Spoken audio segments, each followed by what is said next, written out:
As I watched Philando Castile dying in that car, I watched myself die, and it evoked every emotion in my body. I didn't want to ask questions. I didn't care what happened before the video started recording. All I knew was that I was watching a man struggle for his life and then die in front of his family and the entire world. But as a lawyer, I've learned to wait for all the evidence before rushing to judgment, because emotions can blind you and rob you of impartiality.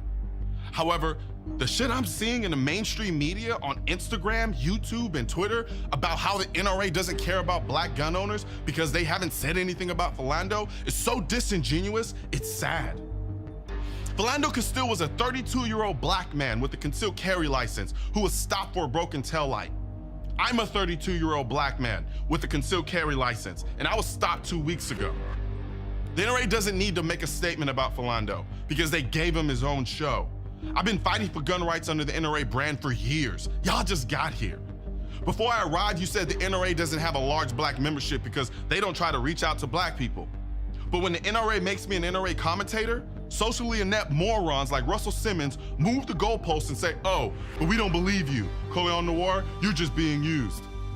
Then I got my own show under the NRA brand, where I had countless black people, gay people, hippies, whites, Mexicans, Asians, you name it, but still you deflect again and say, now the NRA is just pandering, and call me a coon and Uncle Tom when I'm fighting for the same damn rights that Martin Luther King, Huey P. Newton, and Malcolm X fought for. If any organization acts in a racist manner towards my gun rights, it's you, the national news media. You call the NRA racist, while in the same breath telling blacks like me that we shouldn't own guns because we can't be trusted to not just kill each other.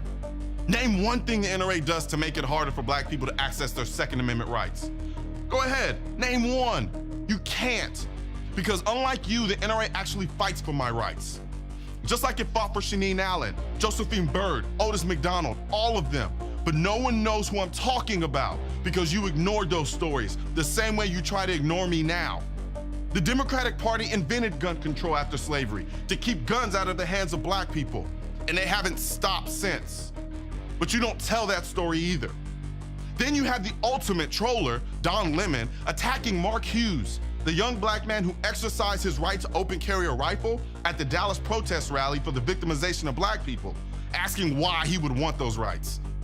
You people fan the flames of racism to sell this tension to your sponsors, and then you can't figure out why black people all over America are legally arming up? And you do everything you can to ignore that story. And by the way, where are the facts on Philando Castile's death? Instead of calling NRA racist for not commenting on it, how about you do your job and go find the facts so we can actually have a rational, honest dialogue in this country? Oh wait, that doesn't help you sell ad space though. This is sad, man. You want this division. You need the hate. You need a villain. Where were you over the 4th in Chicago when 4 people died and 51 were wounded? Nowhere, because that story was utterly predictable. Everyone in the city knew people would die that weekend. The only question was the numbers. How many innocent black people would be alive today if we applied the same level of justice to inner city hellholes that we demand in our lily white suburbs? No one knows. And that must be the way you cowards in the media want it.